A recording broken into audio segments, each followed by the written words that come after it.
یہاں تمہارے نبی کی عظمت پر روز بروز حملے ہو رہے ہیں. آج کفر نہیں دیکھتے آپ؟ کفر کھل کر کے سامنے آیا ہے تعصب کے ساتھ. ہر شہر میں جاتے ہوئے گنڈے للکار رہے ہیں اسلام کے خلاف ہمارے ملک میں. اگر میں کھل کر کے آیا تو میرا کیا جرم ہے اس میں؟ میرا کیا قصور ہے اس میں کہ آپ بھی میں نہ بولوں؟ ہاں آج تمہارے پاس طاقت ہے، پاور ہے، جو کچھ بھی حسر اور رسوخ ہے، اس سے زیادہ کیا کرو گے کہ تم مجھے جیل میں بند کر دو گے؟ میں کل کی تفسیر میں بھی یہی کہا کیا آپ اتنا بول رہے ہیں، آپ پر ایسے ایکٹ لگائے جائیں گے کہ زندگی بھر آپ کی ضمانت ہی نہیں ہوگی. آپ پر ایسے قانون لگائے جائیں گے کہ آپ کی زندگی بھر ضمانت ہی نہیں ہوگی. میرا دل یہ کہتا ہے اے لوگوں، اس طرح جی کر فائدہ بھی کیا؟ ایسی آزادی کس کام کی جس میں روز اٹھتے ساتھ میرے نبی کی شان میں گستاخیاں ہم سن رہے ہوں اور حضور کو کوسا جا رہا ہوں، ہم کھاتے پیتے گھوم رہے ہوں. اس سے بہتر ہے کہ جیل کی کوٹری میں ہم زندگی گزار لیں، کل بارگاہ مصطفیٰ میں اٹھنے والا چہرہ تو رہے ہمارے پاس. اگر اللہ کے نبی صلی اللہ تعالی علیہ وسلم نے سوال کر لیا پکڑ کر کے کہ تیرے زندگی میں، تیری جوانی میں مجھ پر تو لوگ رنگیلا رسول کہہ رہے تھے، تو کیا کہہ رہا تھا؟ تو کیا کہہ رہا تھا اس زمانے؟ تم کیا کہو گے؟ اے اللہ کے نبی میں مزدور تھا، میں کچھ نہیں کر سکتا تھا، میں غریب تھا، کام کاج کرتا تھا، میں کچھ نہیں کر سکتا تھا. یاد رکھو اس وقت میرے آقا تمہارے سامنے بلال حبشی کو لا کر کھڑا کر دیں گے. یہ کیا تھا بلال؟ یہ تو غلام تھا. اس کی پیٹھ پر سل رکھ کر کے پیٹھ گلا دی جاتی، تب بھی اپنی زبان پر میرا نام لینا نہیں چھوڑتا تھا. تم کون سی مزدوری کی شکایت لے جاؤ گے؟ بہانہ کرو گے اللہ کی بارگاہ میں، رسول کی بارگاہ میں بہانہ کرو گے. اے گروہ علماء، تم کو اللہ نے ممبر دیے ہیں خطابت کے لیے، اللہ نے اپنے رسول کا ممبر تمہیں دیا ہے، اس لیے نہیں کہ تم حکومت کی خوشامدی کرو، تم اپنے وقت کے طاغوتی قوتوں کی خوشامدی کرو، اس لیے نہیں، بلکہ آج تم سے قوم مصافحہ کر کے ہاتھ چومتی ہے صرف اس لیے کہ تمہاری زبان پر نام مصطفیٰ ہے. آج علماء کی جو عزت ہے صرف اس لیے تمہاری پگڑیاں، تمہارے جبے دیکھ کر کے قوم عزت نہیں کرتی. دلوں میں تم مچلتے ہو کہ تم مصطفیٰ کریم کی باتیں کرتے ہو. علماء کو جاننا چاہیے کہ تمہاری عزت نبی سے وابستہ ہے. آبرو ماذا نام مصطفیٰ است.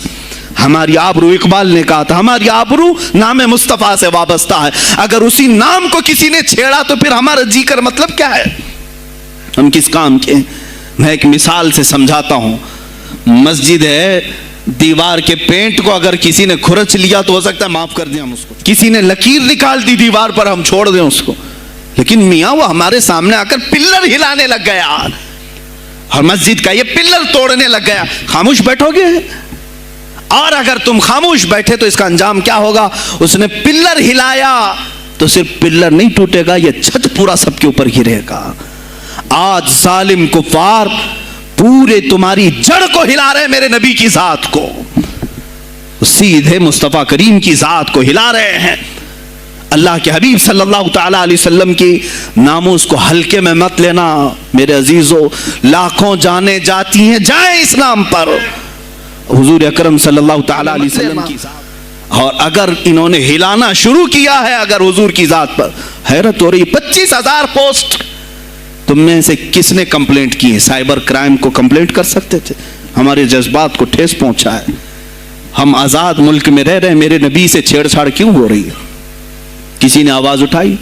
کچھ ہیں اللہ ماشاءاللہ، کچھ علماء، کچھ وکلا اس کے پیچھے لگے ہوئے ہیں. لیکن میرے عزیزو، ہر مسلمان کا یہ حق ہے، تمہاری نسبت رسول پاک سے ہے. اب انہوں نے ہلانا شروع کیا تو انتظار کرو، جس دن یہ چھت گرے گی عذاب بن کر سب پیچھے جائیں گے، سب اس میں گرفتار ہوں گے انشاءاللہ العزیز. ہم مہم چھیڑیں گے، ہم مہم چھیڑیں گے اس بات کی. اگر آج تم کثرت میں ہو تو اس کا کیا مطلب؟ جو چاہے تم کر لو. اتنے گئے گزرے تو نہیں ہیں کہ ہمارے نبی کے اوپر بھی تم چلے جاؤ. ہاں ہمیں رون دیا، ہمیں مار دیا، ہمیں قتل کر دیا، سب برداشت کر لیا، لیکن اب اس سے آگے نہیں برداشت کریں گے انشاءاللہ العزیز. میں آواز دیتا ہوں اسی منبر سے، اے گروہ علماء، اے جماعت صوفیہ، اے خانقاہ کے گدی نشینوں، باہر آؤ. آؤ حکومت وقت سے ایک مطالبہ یہ کرو، اے حکومت وقت کے تخت پر بیٹھنے والوں، ہمارے ہند میں پارلیمنٹ میں بھی ایسا قانون پاس کرو کہ کوئی میرے نبی کی ذات پر بھونکے تو اسے موت کی سزا ہو جائے۔ ہم یہ چاہتے ہیں، اگر اس قانون کو تمہیں لانے میں کچھ زندگیوں کی ضرورت ہے تو یہ فقیر حاضر ہے اور میرے ساتھ بھی کچھ تمہارے لیے حاضر ہوں گے۔ لے لو ہماری جانیں اور ایک قانون ایسا بنا دو تاکہ قیامت تک پھر یہاں پر کوئی نہ بھونکے میرے نبی کی ذات پر۔ تم قانون صرف میرے نبی کے لیے نہیں، تم اپنے دیوی دیوتاؤں کے لیے بناؤ، شانتی سے رہو۔ ہم نے کبھی تمہارے خلاف بھونکا نہیں ہے، ہم نے کبھی دیوی دیوتاؤں کو چھیڑا نہیں ہے، اس لیے کہ اسلام اس کی اجازت نہیں دیتا، ہم گالی نہیں دیتے، ہم اسلام کی حقانیت سے بیان کرتے ہیں، لیکن خاموش رہنے کی یہ سزا ہمیں دی جا رہی ہے کہ ہمیں گالیاں دیتے دیتے یہ اب ہمارے نبی تک پہنچ گئے، ہماری ماں عائشہ صدیقہ تک پہنچ گئے، اور ہمارے تمام اکابرین اسلاف تک پہنچ گئے، اور 25 کروڑ کی تعداد میں خاموشی یہ اچھی نہیں ہے میرے عزیزو، اچھی نہیں ہے۔ آج افسوس اسی بات کا ہے جن کو اللہ تعالیٰ نے اپنے نبی کی نیابت عطا کی ہے، وہ نائب رسول ہیں یا کسی خانقاہ کے گدے نشین ہیں۔ لینا کہ تمہارے آبا و اجداد کمال کے تھے، بزرگان دین تھے، تم چھوٹے جاؤ گے نہیں۔ سوال تو ہوگا، تمہیں سوال ہوگا، مجھ سے بھی ہوگا، میں یہ نہیں کہہ رہا ہوں کہ میں کوئی الگ ہوں، سوال ہوگا۔ آؤ سر جوڑ کر کے ہم اس سلسلے میں کوشش کریں۔ غوث پاک رضی اللہ تعالیٰ عنہ کا یہی میسج تھا۔ ہندوستان میں شہاب الدین غوری نے وہ آج تک اس کی دین ہے کہ مسلمان زندہ ہیں، یہاں مسلمان باقی ہیں۔ پوری دنیا میں نظام کو صحیح کرنے کے لیے آواز اٹھانا یہ بھی اولیاء کاملین کی بات ہے، ان کی صفات ہیں۔ صرف اپنی خانقاہ میں اللہ اللہ اور ذکر کرانا ہی ان کا کام نہیں تھا، وہ دلوں کو تو دھلتے ہی تھے، لیکن جو نظام سنبھال رہا ہوتا اس کی باغ ڈور کو بھی دھلتے تھے، اس کی بھی صفائی کرتے تھے۔ تو اللہ کا ڈر رکھنے والا کرسیوں پر آئے، جو کسی کا خون چوسنے والا نہ آئے۔ عزیزان گرامی وقار، اپنے سیاسی شعور کو بھی بیدار کرو، سیاست کو سمجھو، تم کب تک استعمال ہوتے رہو گے؟ اب اس میں علماء کو بھی آنا چاہیے کہ ان کے سیاسی شعور کو بیدار کرے۔ تمہارے ساتھ آج جو کھیل کھیلا جا رہا ہے، تم ہر ایک کی جے وجے کرتے ہوئے ہر پارٹی کے پیچھے جاتے ہو، تم نے آج تک اپنا قائد نہیں ڈھونڈا، اپنا قائد نہیں ڈھونڈا۔ اور ان کو دیکھو، وہ کہتے ہیں کہ اگر پیٹرول 200 لیٹر بھی ہو جائے تو ہمارے قائد تو یہی ہیں، اس لیے کہ ہمارا ہم مذہب ہے، وہ ہمارے مذہب کی بات کرتا ہے۔ تم کسی پر متفق نہیں ہوتے، اور جو تمہارے لیڈر ہیں وہ کسی اور کے پلو میں چھپے ہوئے ہیں، ہاں کسی اور کی گود میں بیٹھے ہوئے ہیں، جا جا کر کے یہ سارے مسلمانوں کو کسی اور کے ہاں بیچ کر کے آتے ہیں۔ یہ سیاسی شعور بیدار کرو۔ مجھے معلوم ہے میری یہ باتوں کا سب سے زیادہ ایکشن کون لے گا، مجھے معلوم ہے، سب سے زیادہ کس کو کھلبلی مچے گی وہ بھی مجھے معلوم ہے، اس لیے کہ میں ان سیکولر پارٹیوں کے بارے میں بول رہا ہوں جو چہرہ سیکولر بتا کر کے ہم آپ سب کے ووٹ لے کر کے چلے جاتے ہیں، اور پھر مجھے بتاؤ جن کو تم اپنا مسیحا سمجھ کر کے ان کے پیچھے جے جے کرتے گھومتے رہتے ہو، تمہارے مذہب پر آج کیا حملے نہیں ہوئے ہیں، کیا نہیں ہوئے؟ کشمیر آج تک جل رہا ہے، کہاں یہ کانگریس کیوں نہیں بات کرتی ہے جو پورے مسلمانوں کی مسیحا ہے؟ کہاں ہے وہ سماجوادی، وہ بی ایس پی، فلاں فلاں فلاں جو پارٹیاں جن میں سب مسلمان جاتے ہیں؟ کیا ان کو اتنا بھی شعور نہیں کہ وہ پارلیمنٹ میں اس کے خلاف بات کریں، کہیں کہ یہ مسلمانوں کے ساتھ ظلم ہو رہا ہے، ہم ان کے ووٹ لیتے ہیں؟ نہیں بات کریں گے، یہ صرف اور صرف تمہیں استعمال کرتے ہیں، اور ہم نے ان سب کو خریدا ہے، ان کے لیڈروں کے منہ میں اپنی زبان رکھی ہوئی، یہ کوئی بولے گا نہیں، انہیں معلوم ہے۔ تمہیں یہ اندازہ نہیں میرے عزیزو، آج میں بولوں تو لوگوں کو تکلیف ہوگی۔ کشمیر کے ایسے حالات ہیں، رو رہے ہیں وہاں پر۔ ایک مولانا ہے، مسجد کے امام ہیں، انہوں نے کہا باضابطہ حلفیہ کہا نوجوان میرے پاس نماز کے لیے آتا تھا، اس نے یہ کہا کہ حضرت کیا سوسائڈ کرنے کی اجازت ہے؟ کہا کیوں؟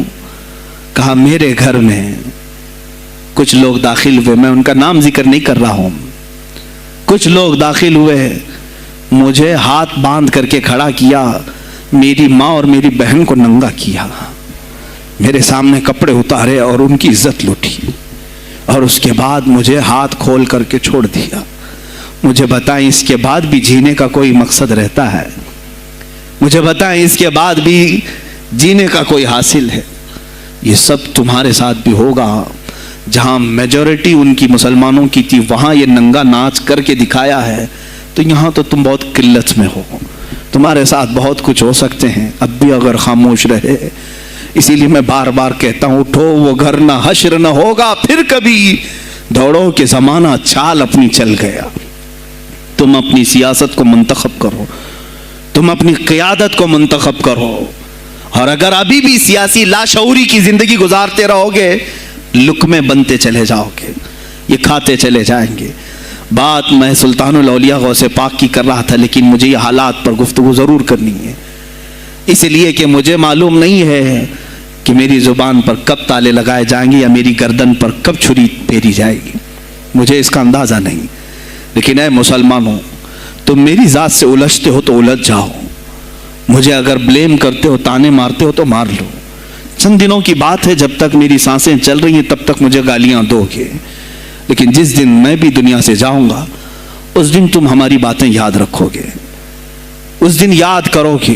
مجھے اپنے بچوں کو یہی بتانا ہے کہ اب وہ دور آیا ہے جہاں ممبروں سے بھی بولنے میں اب گھبراہٹ ہے. لوگ اپنے خوف کے مارے ایسے ہیں کہ اپنی روزی روٹی کے چکر میں میرے مصطفیٰ کی گالیاں سننا برداشت کر رہے ہیں. دیتا ہے دینے دو نا, ہمارا کیا بگڑتا ہے.